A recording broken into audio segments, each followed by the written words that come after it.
Hello, and welcome to the Verge Live. Today is a huge day, I think, in the tech world and in the world. Microsoft has named a new CEO after a search that took just about 6 months.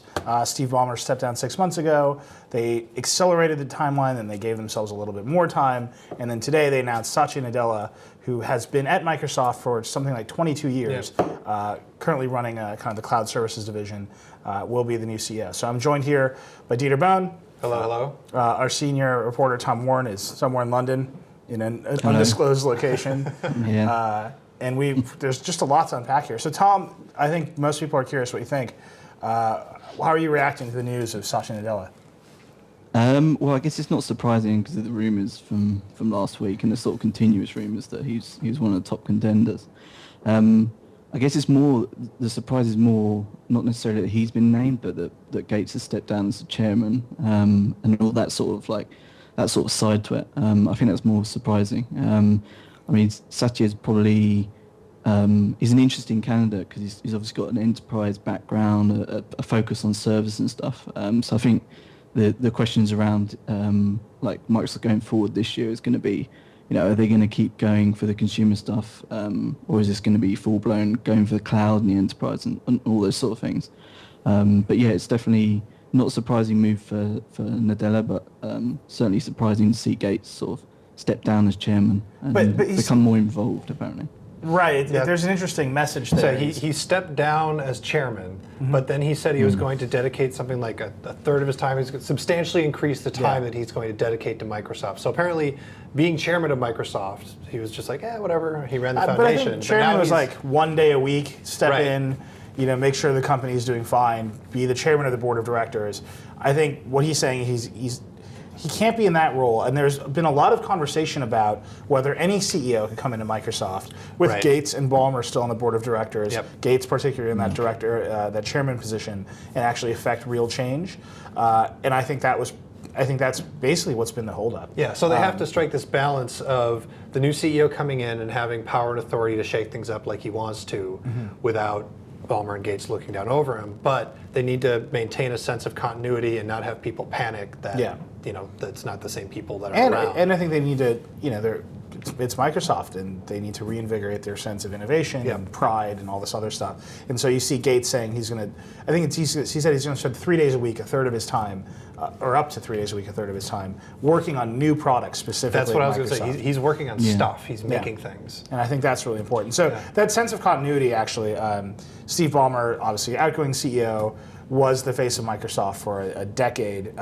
Here's a quote. Satya is a proven leader. He's got strong technical skills and great business insights, remarkable ability to see what's going on in the market, to sense opportunities, really understand how we come together at Microsoft, to execute against those opportunities in a collaborative way. Our senior leadership team has never been stronger. Together, this group will drive us forward. So we actually also have a video of Ballmer welcoming Satya Nadella, which, Microsoft did a weird thing today. They literally announced the news by being like tweeting a link to their website and like, we've got a new CEO. And full of YouTube videos. Full of YouTube videos. It's a beautiful website if you haven't looked at it. It's very nice. It's a really nice website. HTML5, really nice they're good at it. IE's great. But it's just weird that they've chosen like fake interviews and like weird walk-in talks and like photo shoots is the way to like. It's strange. But let's run the Ballmer video here. And above all, I love the spirit and culture of this place, the perseverance, which has been the cornerstone of our culture from the very beginning. I know Satya will lead this company into the future, and that future is going to be bright with innovation, with growth, and with impact in the market and on the world.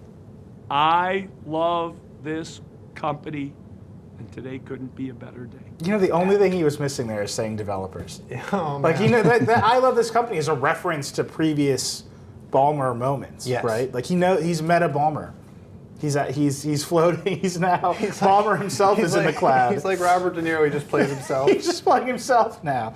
Wasn't he screaming that at the internal meeting as well? Yeah. I'm sure he was screaming, I love this company. But he's out. I was talking to some people at Microsoft today and said, a couple weeks we don't control him. Like, you can go interview him if you want. And then they asked me to please not do that. So we'll see. But obviously, I think Gates stepping into a more product-focused role, Ballmer obviously completely stepping out, maintaining a seat on the board. The key question is, what is going to happen now to Microsoft with a new CEO, with a new person? Tom, you actually wrote a profile of all the candidates a while ago. Do you want to give us a quick rundown of who Nadella is and sort of where he came from? Yeah, so essentially he's been at Microsoft for 22 years. He's worked across the Bing business and their advertising stuff in search. And he's worked a little bit on Office, and most of his sort of the core of his work has been on sort of like the cloud stuff recently, and in the sort of server business that he effectively took the server business, up the revenues, just changed their focus from like being a client server sort of platform into being focused on the cloud. So that's kind of key for like the enterprise and businesses and stuff. Not so the thing that I guess he lacked is obviously he's never been the CEO of a publicly traded company, and he also doesn't really have much attention or focus on devices and even to a certain extent mobile and sort of consumer stuff. So although like today he's obviously mentioned cloud first and mobile first, but he's obviously got Nokia coming in, and I think that's going to be an interesting dynamic to this initially, at least anyway, with the Nokia acquisition. But yeah, I mean his history is really the server and enterprise guy. Yeah, so my question is, given that that's his history of server and enterprise, and given everything that I've seen him say today, all the interviews that he's given, the fake interviews, everything that's sort of the way he talks and the language he uses sounds super enterprise and not very consumer at all. Like, it's hard to follow. Then the reason we waited to do the show today was because there was a big public call with Microsoft's investors and big customers. We wanted to listen to it to see if there was any more information. Dieter and I were sitting there listening to it, and we were like, this is super business focused. This is very like stay the course. There are big opportunities in our server business and big opportunities in our like enterprise software business. And what we didn't hear, and what we've been waiting to hear from Microsoft for the longest time, is how are you going to re-energize these consumer businesses outside of Xbox, where things haven't gone well. And there's a moment, and take this for what it is, where Satya was like, the Surface 2 really embodies everything that we're doing at Microsoft. And there is like one piece of that is true. And then there's another piece of that where the Surface 2 embodies everything that Microsoft has sort of gotten wrong in the mobile market for the longest time. They have a mobile operating system that's not 100% connected to Windows 8 outside of the sort of the tile interface, and that it is not connected to their phone offering, and that's the disconnect, and that's why that product is sort of floundering in the market, where the Surface Pro maybe people are actually buying. And that's like the big question. So Tom, you and I have been talking a lot about this. There's a shift in language that Nadella has been using all day today, where it's cloud instead. Ballmer was devices and services, 3 screens in a cloud. 3 screens in a cloud, and they literally shifted the entire company from we're the world's sort of software vendor to we're a devices and services business, and they're buying Nokia so they can make devices. And Nadella all day today, he didn't say devices and services. He said it only as a subsidiary of cloud first, mobile first. So what do you think is going on? Before that, I just want to point out that if you've got cloud first and mobile first, I mean, can you have 2 firsts? I just had to stick that in there. So what does that mean? What does that shift in language mean? Yeah, I mean, I think it's clear he's obviously trying to differentiate from Ballmer's strategy for a start. Like you would if you're a new CEO, you want to put your mark on things. But also, like, I get the sense that perhaps he's more aware of the challenges and the realities that Microsoft faces, rather than sort of like this devices and services focus like previously. Because I mean, the devices stuff, like what devices do we have from Microsoft right now? We have the Surface and the Surface Pro 2 and some other like mice and keyboard and all those sort of things. But if they're really going for devices in the way that you'd assume they were, that they produce them themselves, then they're not really showing that right now. And maybe that will change, but maybe it won't. I mean, I think certain divisions like Windows and Surface and other components have kind of been waiting for the CEO announcement. So I think it's going to be interesting to see the way that he said we're cloud first, we're mobile first, and that was his primary talk today. Like that's pretty much what he focused on. And people did raise the devices and services stuff, but it was really a secondary thing. So we have a little clip of Nadella talking today about sort of his vision for the connected world. Let's take a look at that. You talked about this focus on innovation. Where do you see the opportunities lie for Microsoft? Going forward, it's a mobile-first, cloud-first world. In other words, everything is becoming digital and software-driven. And so I think of the opportunities being unbounded. And we need to be able to pick the unique contribution that we want to bring. And that's where our heritage of having been the productivity company to now being the do more company, where we get every individual and every organization to get more out of every moment of their life, is what we want to get focused on. So I have a prediction. All right. Tom, I think you might share this. Tom and I have literally been talking about this all day. I think this signals a shift for Microsoft, a bigger shift. And I talked to some people today, and I was told to read into this change however I wanted, and this is how I'm choosing to read into this. I think they're going to start to open up their software platforms across, or their software across platforms. Right. I mean, I think they're going to start to engage iOS and Android as places where they need Microsoft software and services to go in a much more focused and directed way than just using Office to sell Windows, which has been the cornerstone of the Ballmer empire. So if they do that, the big challenge is, can they do it and make money at it? Yeah, I mean that's the big challenge. Yeah. Because it's pretty difficult to sort of expect people to pay for something like Skype or Outlook or SkyDrive or OneDrive or whatever. It's pretty difficult to convert a user into into revenue. So, but I think that they've obviously started doing that. Like they've obviously got all these services across Android and iOS, but not really to the full extent that they could. Like they could obviously make that software a lot better on the rival platforms. So I think it'd be interesting to see if this year that they do that, they take the steps, they put Office on iPad, they, all the sort of things that you'd expect them to do as a software company. And I think it's like the important thing here is that they're mobile first, and to me that's really interesting way of saying, we're focused on mobile and all that sort of stuff, but really and truly, if we're being honest, Android is like the Windows equivalent, right? On mobile, it's dominating. All the OEMs are backing it and stuff. So I think it will also be interesting to see if Microsoft has any sort of shift towards perhaps using Android apps on their own platforms, or doing some sort of Amazon-style fork of Android, That or would be crazy. anything That would be related to insane. Android, right? That would be insane. See, I think that putting their apps on the Android platform that's the opportunity that has been vacated by BlackBerry, right? Because BlackBerry, the killer app for BlackBerry is messaging. It was built on the back of Outlook, right? Completely. Yeah. BlackBerry Exchange Server just sat on your Outlook box in your office, right? And so BlackBerry's out of that market. Samsung's trying to take that market with Knox. Apple's doing whatever it's doing to integrate with Exchange and all this stuff. I said Outlook box and I meant Exchange. But Microsoft isn't in that space at all really anymore, right? So that's a place where they can say, well, we can start to provision Android devices and Windows Phone devices and iOS devices in a much more holistic way, because that's what we do. We're already providing the email services for all these companies. Yeah. And then to say, well, we can also extend that to Office and OneNote and all this other stuff that we make. And I don't see them doing that. They're not focused on doing that right now. And I think Ballmer's strategy was to say, well, we're going to buy Nokia, and we're going to sell you a complete integrated package, Apple style, soup to nuts, here's your business. And I think they have kind of realized that opportunity is no longer there for them. Right, that's the big thing. And so if they can't win with that basic strategy, just buy Nokia, sell everything just like Apple, the big challenge, the very first thing is, what are they going to do about that traditional mobile market of just smartphones? Because I trust him to get cloud services right. Microsoft's already doing a pretty good job. I trust him to find the right strategy for dealing with software and what platforms to put it on and doing it in the right way.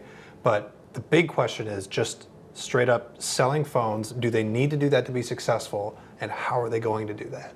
Right, and so you know what the people at Microsoft had always told me when I say, where is Office on the iPad? It's a fair question, right? Here's the dominant tablet platform. It is eating away at laptop sales. Where is Office for this device? And they always say, well, look, Office makes us money. No one has ever made real money selling software on mobile. They make real money selling services to back free software on mobile. Yeah. And you can make a little bit of money selling like $2 games on mobile, but you can't make Microsoft money selling software on mobile. And it sounds like this is mobile first. Microsoft's saying its strategy as software companies on mobile first. It means that they are going to rise to the challenge of making real money selling software on mobile. And that, to me, involves engaging the other platforms. Because they're not going to engage, they're not going to make real Microsoft level money on mobile unless they engage iOS and engage Android, right, while they try to build up Windows Phone and hopefully solve this ridiculous puzzle of Windows RT, Windows 8, the Xbox all having shades of the same operating system. Right. Yeah, well, and the other Yeah, thing I about think mobile, sorry, go ahead, Tom. No, I was just going to add, I think it remains to be seen, but if there is a real opportunity there, right, on the iPad for Office. Like no competitors really created something that's like perfect that people are going to right now and buying. So there's an opportunity for them to generate some sort of revenue from selling Office on iPad. And the initial versions they put out for like the iPhone and stuff are pretty limited, and you have to subscribe to their services and stuff. So it would be interesting to see if they take a slightly different approach there. So. Yeah, I think for me the big takeaway, something else Nadella said was like he wants to expand the definition of mobile to the industrial internet, the internet of everything, and sort of basically anything not PC. And so I think when we hear Microsoft say we're mobile first, cloud first, I think that our definition of mobile has to be bigger than just phones. And even if they don't manage to find immediate success with just selling Nokia phones, they need to find something that catches on and pretty soon. And that seems to be what they're going for. Well, let's talk about Nokia for a minute. I mean, this was Ballmer basically like lit the building on fire and then was like, okay, find a new CEO, right? Like he undertook a massive reorganization, won Microsoft, he bought Nokia, and then he left, right? He actually did those things in reverse order. He bought Nokia, undertook the massive reorganization. There was endless amount of talking and speculation that Stephen Elop, by the way, poor Stephen Elop. I mean, his plan just failed. His like secret plan to ruin two major companies. He got half of the way there. Yeah. But Stephen Elop was at Microsoft, went to Nokia, famously adopted Windows Phone over Android. You can talk about that. There will be books written about that decision for decades to come. And then Microsoft purchased Nokia. He's coming back into the fold. For 30 seconds, he was the CEO frontrunner. Yeah. And then it was Alan Mullally, and then that fell apart, and here we are with Satya Nadella. And I just want to know what happens to Nokia now. Is there the one thing we haven't really talked about today, I've seen anyone talk about from Microsoft or externally really, is they're about to enter the hardware game in the most serious way that Microsoft has ever entered the hardware market. Outside of the Xbox. But phones are a much bigger market than game consoles. There are many more competitors. Microsoft isn't the leader. It took them forever to become the leader with the Xbox. And now with the PS4 and Xbox One, that's all up in the air again. Yeah. What are they going to do with Nokia? What is the strategy? And I just haven't heard it at all. Well, I've got a hunch, but I'm really curious to hear what Tom thinks. Yeah, I'm totally, I don't know. I mean, it's totally not clear, and they've obviously not been able to talk about like the intricacies of the deal yet and stuff. But I think like when you look at it, if you look at like what they did with Skype, they kind of like took it, and they haven't really done much to it. Like Skype is just, it's not languishing, but they really need to start taking that service and doing something with it. And I think they'll run with a sort of similar approach to Nokia. Like, I'm guessing they will anyway. They'll drop them in and they'll kind of leave them alone for a little bit, and just figure out what they're going to do, because they're not going to have a full strategy and being able to shake these people up just yet. There's also the added complexity that most of the people are based in Finland, right, as well. So they're not going to want to move those people, and yeah, I think it's going to be. I think that acquisition is going to be interesting to watch, because especially a lot of the growth areas for Windows Phone are in Europe and obviously Latin America as well. Yeah, that's actually, I was just going to bring that up, that if I were them, like pick your areas where you're already starting to see some growth and target those really heavily and gain a foothold there. Don't try and take on Apple and especially Android everywhere, because they're going like gangbusters, both of them. And if you can build on some growth that you already have in a couple of different markets, you can establish something and grow from there. I think as a consumer strategy, that's the best they can do. And then they just need to make the enterprise sell that they offer the best end-to-end solution for an enterprise, they can do that certainly much better than BlackBerry was able to with BlackBerry 10. So I mean, I don't think it's not going to just completely blow up right away like the Kin did, but it is going to be a slow progress before we start to see like genuine worldwide consumer success. And it may never be in the cards for them, but I think they can capture certain markets and they can make a relatively compelling argument to enterprise. I mean, Tom, you've been reporting that Nokia is going to do Android stuff for quite some time now. Yeah, I mean, we've heard that they're doing the Normandy stuff. They've obviously been planning that for the low end. Sounds as though that's probably going to happen at Mobile World Congress, and that the Microsoft acquisition isn't going to close before then. So that will definitely be interesting if that particular model is going to be on the Microsoft side of the acquisition. It's not something that Nokia are going to spin off, but I don't know that they can do that. But that's definitely going to be interesting to see where Microsoft takes that. But even on the Windows Phone side, I think they face a significant challenge across this year with not having the Nokia brand across Europe, because I think that's really been helping to push, because it's still like a respected brand in Europe to a certain extent. Alright, it's not in the US. They've never really got anywhere there. But it could be, without that Nokia name on it, that could be an interesting dynamic as well. I mean, so that's mobile, right? I mean, that's where we are with mobile. Then there are the other huge components of Microsoft. So yeah, it's funny, another thing you didn't talk about at all today, as far as I can tell, besides a passing mention, was the Xbox, right? Like, here's another huge piece of Microsoft strategy, and they're just kind of like leaving it alone.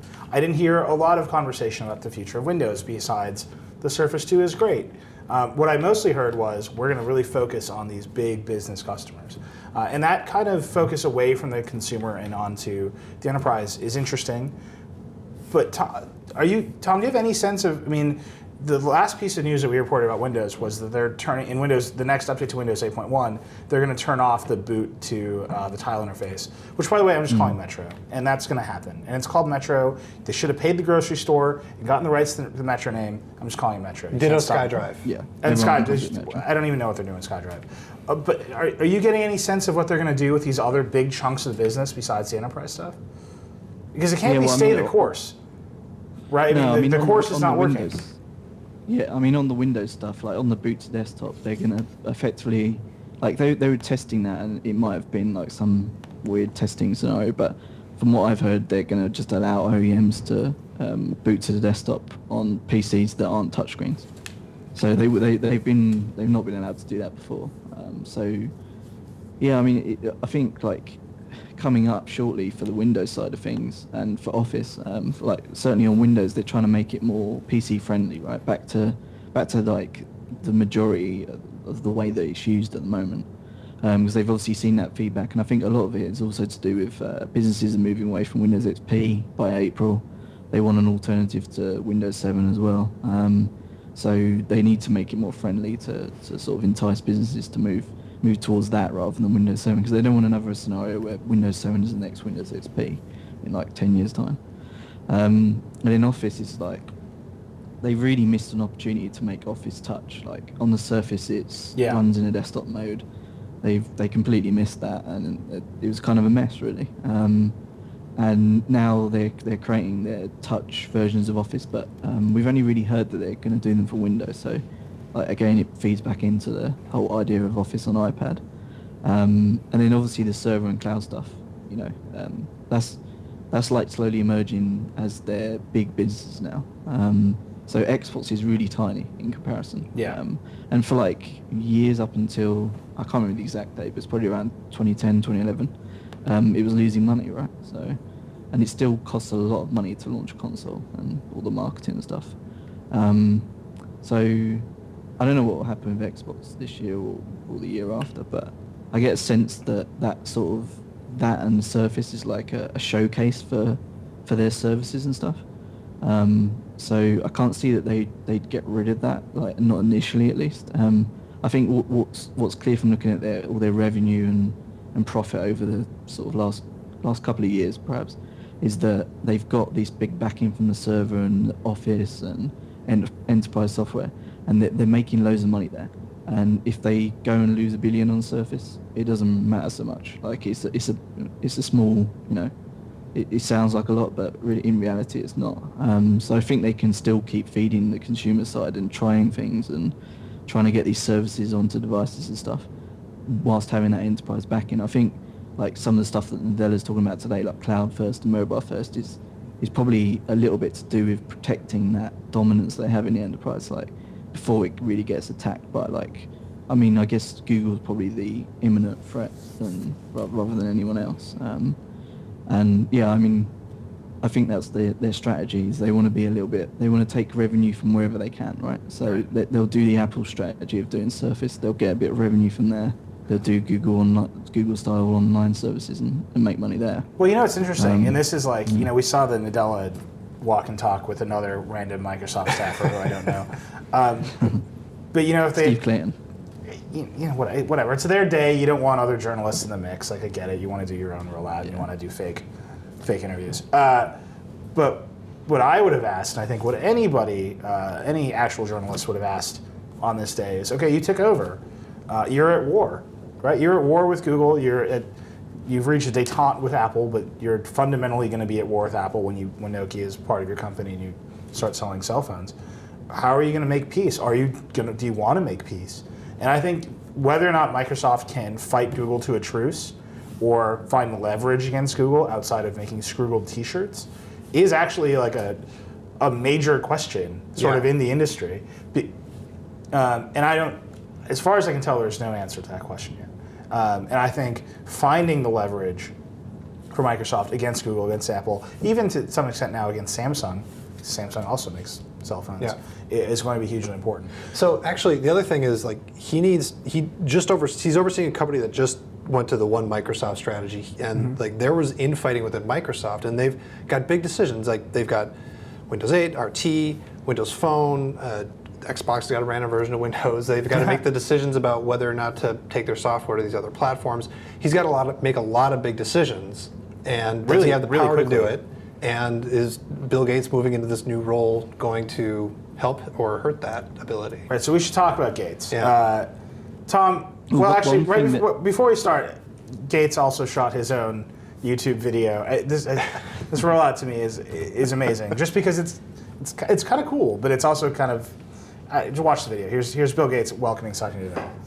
Satya's got the right background to lead the company during this era.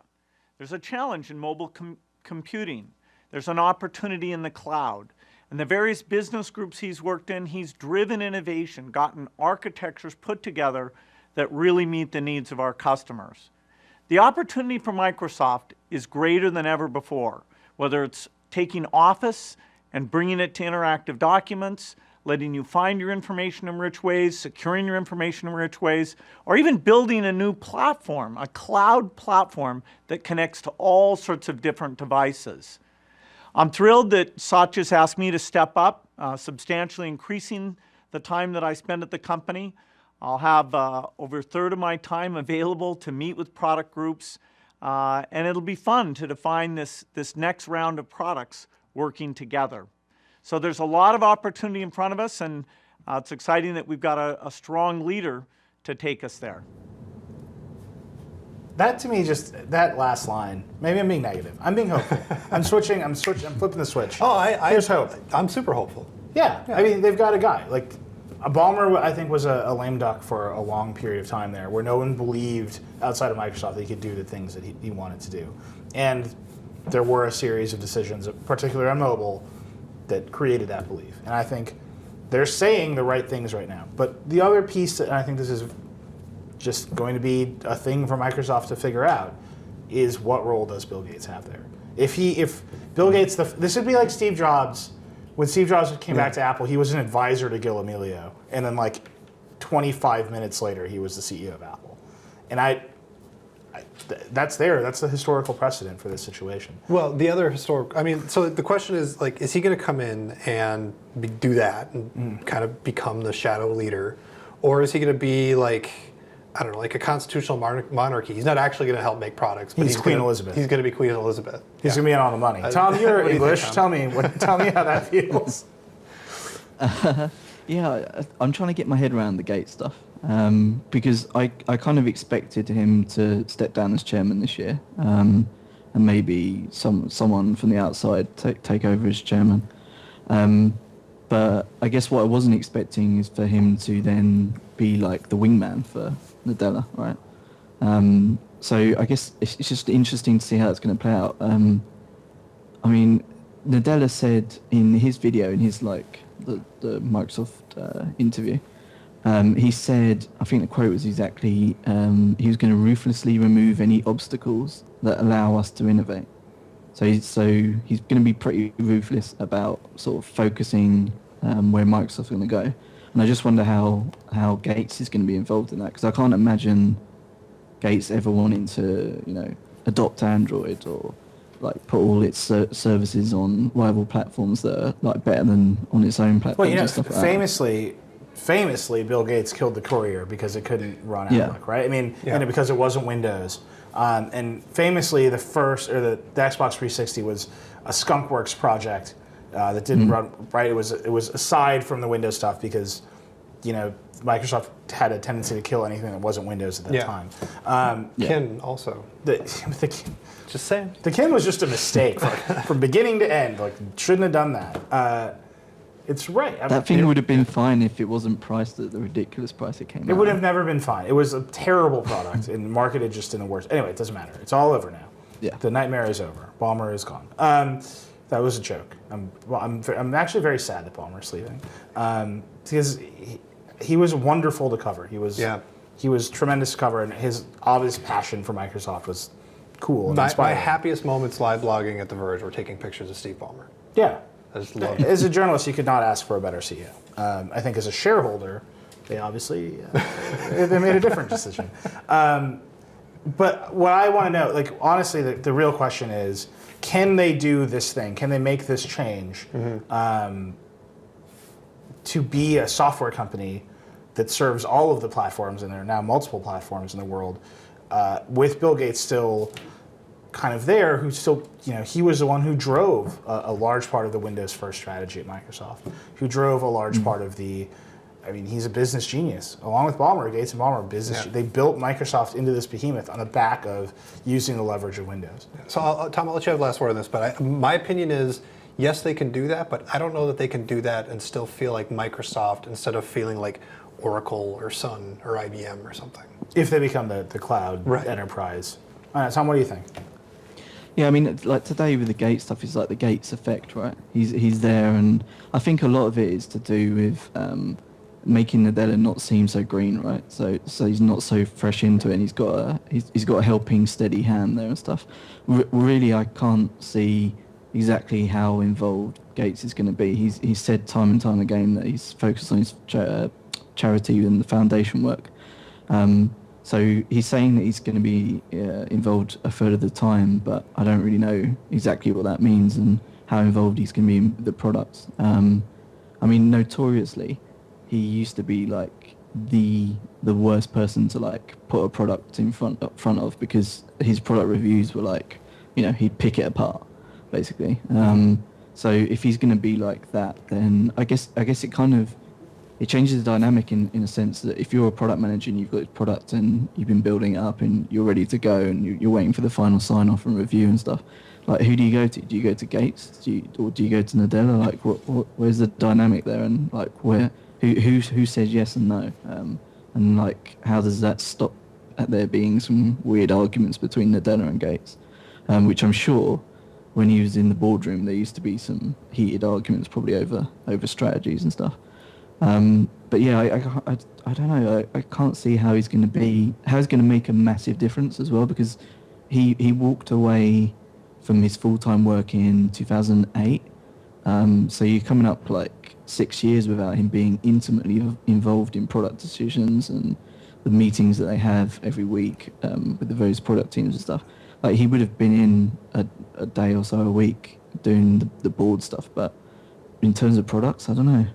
I can't see how he's going to make, like, I can't see how he knows intimately what Microsoft's product strategy is right now as well. Well, I mean, but I think if you're Gates, that's a huge opportunity, right? To actually begin to shape that strategy without the baggage of knowing how you got there. And I think if Gates' role is to basically be the editor, and to say this is good enough, this isn't good enough, we can put this out, that needs to get baked a little bit more. And to be a product guy that can stand outside of like Microsoft politics. Be like, I don't care whose fiefdom this came from, this is good, this is bad. Yeah. If that's the role and Satya's job is to run the business, I think that is recreated across the industry, and I think that would make sense. But I guess what Microsoft really needs a lot of the time, or that they've needed in recent years at least, is like a gatekeeper. So kind of similar to like what Marissa Mayer used to do at Google, which is, just sit there and block stuff that just wasn't working. Send it back. And what Jobs used to do at Apple, right? Nitpicking. Like if Gates can do that well and to the correct strategy and stuff, then that's definitely what Microsoft needs, because there's some products that they should just take a little bit more time and care on before unleashing them out and stuff. Just like some basic mistakes that it's just like unthinkable, really. It's just like if they could have a gatekeeper there that would do that. I don't know if Gates is the right one for that, but just because he's there's a lot of emotion and history there. So, but yeah, it's definitely gonna be interesting to see how him and Nadella work together. To me that's exciting. It is. Hopefully that re-energizes Microsoft to make better things, and hopefully we see them resurgent in a way that they've got the businesses that are working. I think the Xbox is really interesting. But on mobile, where the places where they're talking about mobile first, they need to make a big push, and hopefully they do that again. So I just want to end. We've assembled.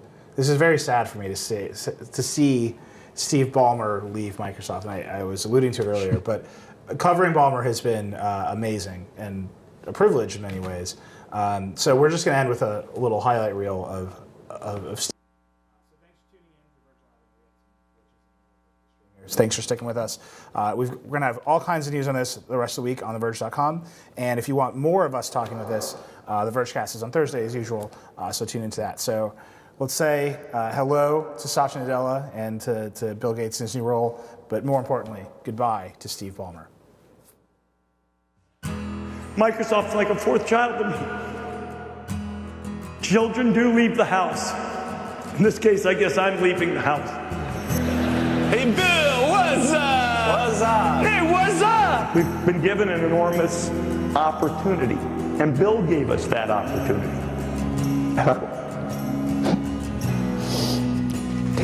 I want to thank Bill for that, and I want you to too.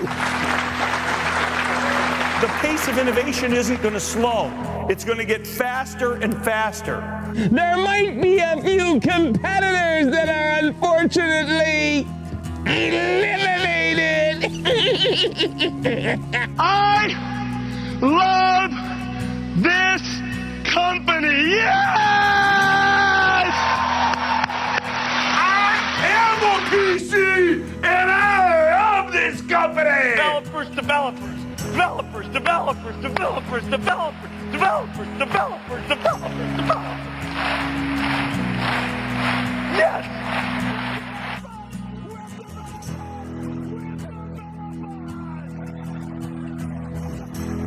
Listen to what else you get at no extra charge. The MS-DOS executive, an appointment calendar, a card file, a notepad, a clock, a control panel, and can you believe it? Reverse Burn them to CD, post them to MSN, you'll mail them to friends, all with one click. One Microsoft, one strategy, one team, focused, disciplined, professional, and expert in all that we do. Let me use a line from an old movie. Relationships are like sharks. They move forward or they die.